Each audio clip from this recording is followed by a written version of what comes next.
Hello tout le monde, j'espère que vous allez bien. Ça fait un petit moment que j'ai pas tourné de vidéo et vous m'avez manqué. Aujourd'hui, j'avais envie de vous parler à nouveau concrètement de nutrition. Et je sais que c'est toujours le sujet préféré des gens en général, surtout si vous êtes abonné à ma chaîne. Aujourd'hui, je voulais précisément vous apporter de la nouveauté en termes de connaissances. Donc c'est pas forcément une vidéo pour les débutants. Si vous êtes débutant, évidemment que ce sera bon à prendre. Après, c'est pas forcément la première étape par laquelle passer. Évidemment que là, je vais pinailler sur ce que je vais vous apprendre aujourd'hui. Et pour les personnes qui se sont déjà intéressées à la nutrition depuis plusieurs années, qui ont déjà des notions de base, si je peux y dire ça comme ça, mais qui sont constamment à la recherche de nouvelles connaissances, de mieux-être tout simplement, comme c'est précisément mon cas aussi, eh bien cette vidéo est faite pour vous. Aujourd'hui, je voulais donc vous apprendre 5 habitudes alimentaires que je croyais saines, mais que j'ai récemment stoppées en tant que nutrithérapeute. Je tiens à préciser que ceci est basé sur ma propre expérience. Si ces habitudes et ces aliments vous font du bien,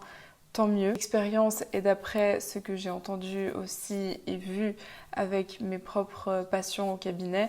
C'est vrai que nous sommes tous différents, nous réagissons différemment à certains aliments. En revanche, nous avons aussi tous des similitudes et des besoins physiologiques de même ordre. Quand on pense un aliment bon et sain pour nous, vous trouverez toujours des contre-indications. Tel aliment est bon pour telle chose dans le corps, mais en revanche, il n'est pas bon pour telle autre chose dans le corps. Donc parfois, j'avoue, ça rend un peu fou parce que si on prend en considération chaque chose qu'on lit, qu'on trouve, honnêtement, on ne mange plus rien. Dans tout ça, il faut vraiment écouter vos ressentis, comment vous réagissez vous, parce que encore une fois, nous sommes tous différents à l'intérieur de nos similarités. Certaines personnes ont des fonctions métaboliques assez différentes les unes des autres, des microbiotes très différents les uns des autres, des gènes aussi très différents les uns des autres. C'est pourquoi je pense que avant tout, il faut vous écouter, mais aussi rester curieux, être ouvert à tester de nouvelles choses pour expérimenter et de voir comment vous pouvez vous rapprocher de plus en plus de votre mieux-être. Alors la première chose que j'ai supprimée, ou plutôt je dirais réduit,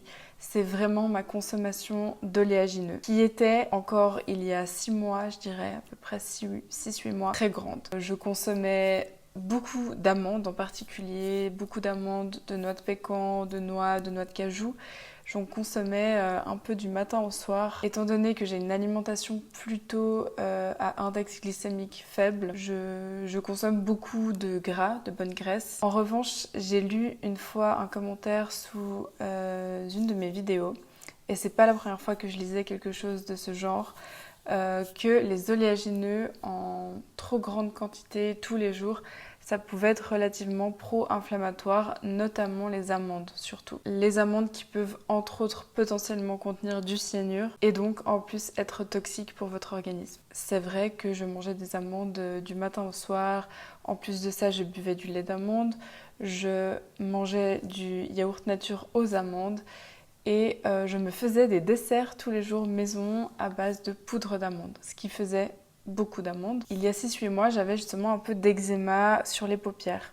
Un eczéma dont j'avais beaucoup de peine à me débarrasser. Et il y a 6-8 mois, justement, je me sentais toujours très inflammée. J'avais des douleurs constamment dans le corps, j'avais tout le temps mal au dos, tout le temps mal dans les muscles, dans les jambes.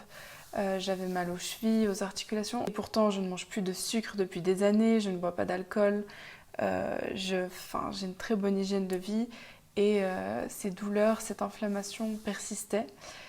J'ai donc décidé d'écouter la suggestion en commentaire de cette personne, de cet abonné sur ma vidéo, qui me disait justement que je devrais peut-être réduire un petit peu ma consommation d'oléagineux et qu'elle avait gardé uniquement les noix de macadamia et les noisettes et que comme ça elle avait trouvé son équilibre, mais qu'elle avait remarqué une différence immense. C'est donc ce que j'ai fait, j'ai gardé noix de macadamia, noisettes et j'ai aussi gardé les noix du Brésil qui ressemblent fortement aux noix de macadamia en un petit peu moins grasses et j'ai aussi énormément diminué ma consommation de desserts maison. Je vous avais fait une vidéo il y a quelques temps, maintenant ça date un petit peu, sur les desserts que je mangeais tous les jours.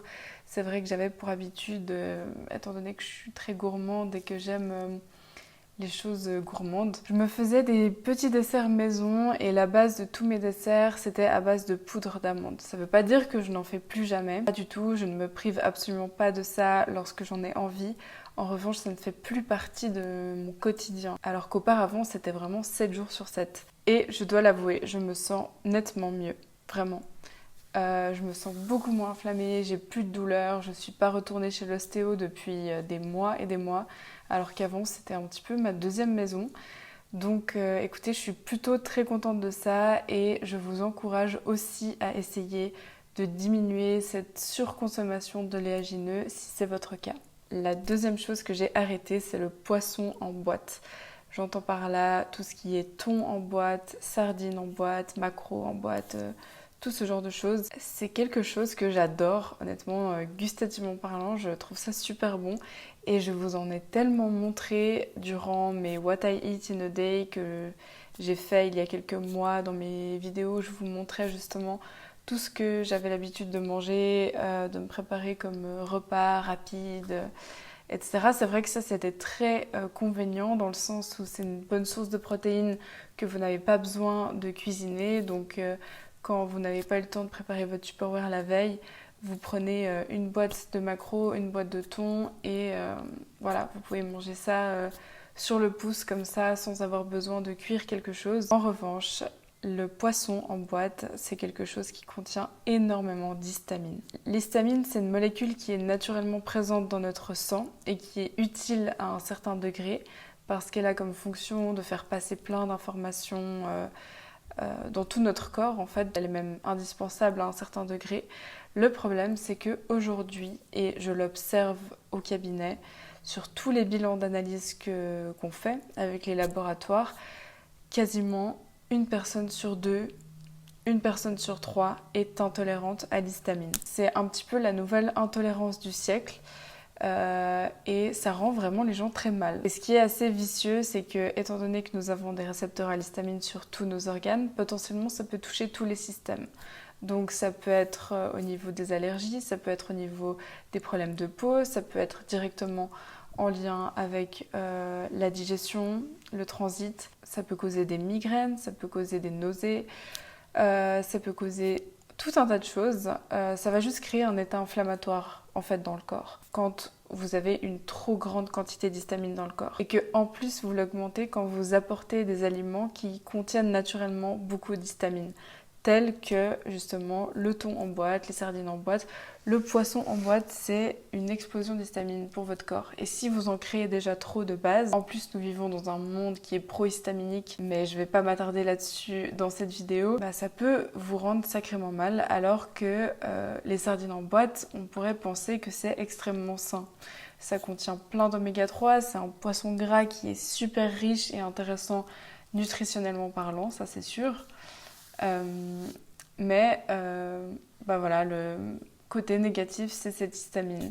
C'est cette concentration en histamine. Alors je savais que j'avais une intolérance à l'histamine, mais je l'ai un petit peu mise sur le côté et j'avoue que j'ai sous-estimé ce que ça pouvait me causer jusqu'à ce que j'arrête vraiment le thon, les sardines en boîte et que je sente une immense différence sur mon bien-être, sur mon état inflammatoire dans le corps. Donc ça aussi, ça a participé à diminuer considérablement mes douleurs, alors qu'il y a quelques mois, justement, je vous disais dans mes vlogs que c'était assez frustrant parce que j'avais tout le temps mal partout dans le corps. Mais à ce moment-là, je consommais énormément d'histamine et beaucoup d'oléagineux. Et là, quelques mois plus tard, je peux vous dire que c'est lunaire la différence. Du coup, pas trop le choix, même si j'adore varier les aliments que je mange, j'ai dû augmenter ma consommation de viande, de la viande de bonne qualité. Donc j'avoue, je suis assez fan du bœuf bio de pâturage. J'achète aussi du bon poulet suisse, parfois quelques tranches de veau. J'ai augmenté aussi ma consommation d'œufs. La troisième chose que j'ai arrêtée, ce sont les pâtes de légumineuses. Ça aussi, je vous ai inondé avec mes pâtes de légumineuses dans mes What I Eat. En plus, je faisais le combo, je faisais pâtes de légumineuses avec sardines en boîte ou thon en boîte. Les pâtes de légumineuses, pareil que le thon en boîte ou le poisson en boîte de manière générale, c'est très très riche en histamine. Donc le combo des deux, ça faisait encore plus d'explosion d'histamine dans mon corps. Mais surtout, j'ai aussi pris conscience que les pâtes de légumineuses, même si c'était à base de pois chiches, de lentilles et que l'index glycémique était relativement plus bas que des pâtes classiques, ça restait un glucide transformé. Dans le sens où des pâtes de légumineuses, ça ne pousse pas dans les arbres ni dans la terre.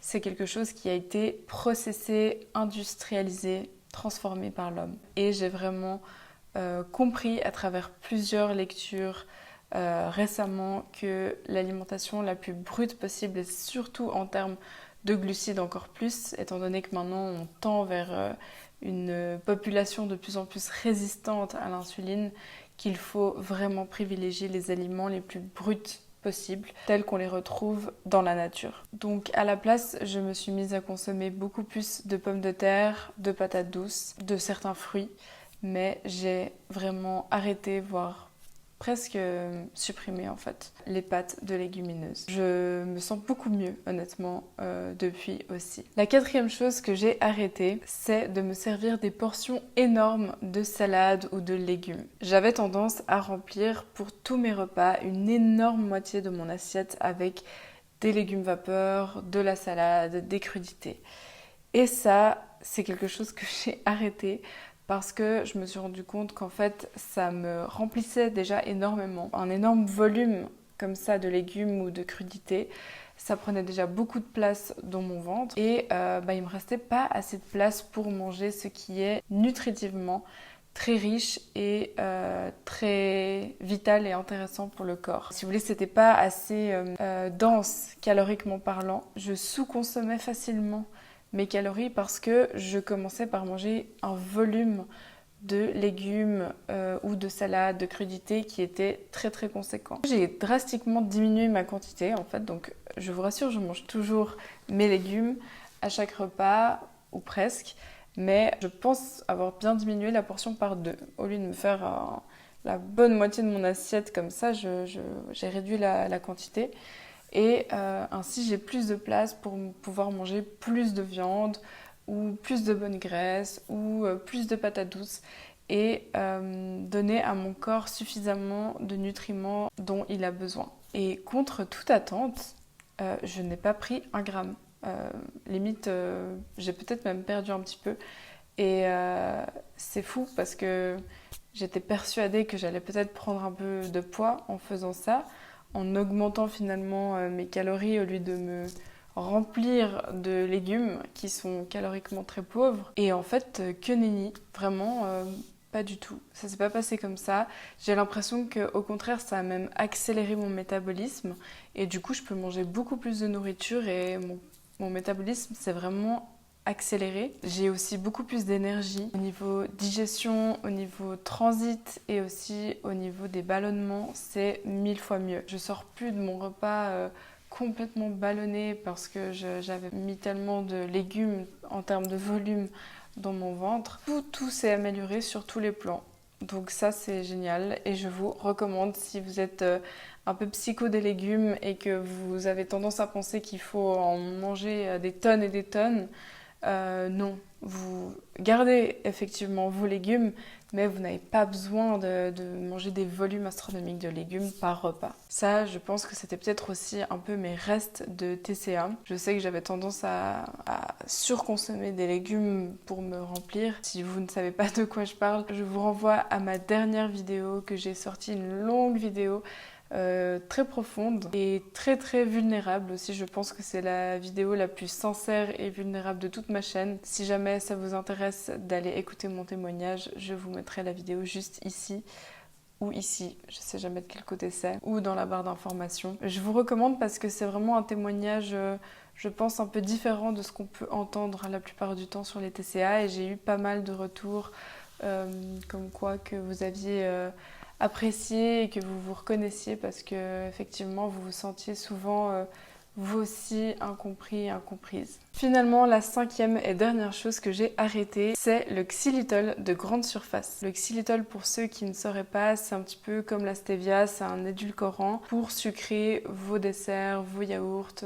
peu importe ce que vous avez envie de sucrer. L'avantage, c'est qu'il n'a pas d'impact sur la glycémie. Typiquement pour les personnes qui sont encore accros au café sucré, vous avez tout intérêt à mettre de la stevia ou du xylitol à la place du sucre blanc dans votre café, ça c'est sûr. Par contre, ce que je ne savais pas et que j'ai récemment appris, c'est qu'il y avait une différence entre le xylitol de grande surface et le xylitol de vraie bonne qualité que l'on retrouve en général plutôt sur internet. La plupart du temps, quand vous allez en grande surface et que vous achetez un xylitol, si vous regardez la liste des ingrédients, ça va être écrit E967. C'est en fait le nom de l'édulcorant. C'est 100% de l'édulcorant 967, qui est complètement différent d'un xylitol naturel à base de sucre de bouleau de Finlande, qui coûte environ 25 francs le kilo et que vous pouvez commander sur internet. Je vous mettrai si jamais une bonne référence en barre d'informations. Ce n'est absolument pas une collaboration. Je ne suis pas du tout payée pour en parler, je n'en ai pas non plus reçu gratuitement, mais en termes de santé, ça n'a rien à voir l'impact que ces deux xylitol peuvent avoir. En conclusion, la composition de mes assiettes du quotidien ont un petit peu changé, c'est-à-dire que j'ai considérablement réduit mon volume de légumes pour laisser plus de place aux protéines, particulièrement aux protéines animales comme la viande et moins aux protéines de la mer en boîte qui contiennent énormément d'histamine comme le thon, les sardines. Et en diminuant aussi ma consommation de desserts tous les jours, j'ai plus de place pour les aliments bruts tels que les patates douces ou l'huile d'olive à la cuillère, ce qui me fait sentir nettement mieux au quotidien. Je me sens beaucoup moins inflammée. Même plus du tout inflammée en fait. Si c'est des choses que vous faites encore et que vous avez potentiellement un doute sur l'impact que ça peut avoir sur vous, je vous recommande les yeux fermés d'essayer. Et n'hésitez pas à me faire un retour en commentaire si vous essayez. Voilà, j'espère que cette vidéo vous aura plu. Dans tous les cas, je vous fais plein de gros bisous les amis et jusqu'à la prochaine vidéo. Prenez soin de vous. Bye.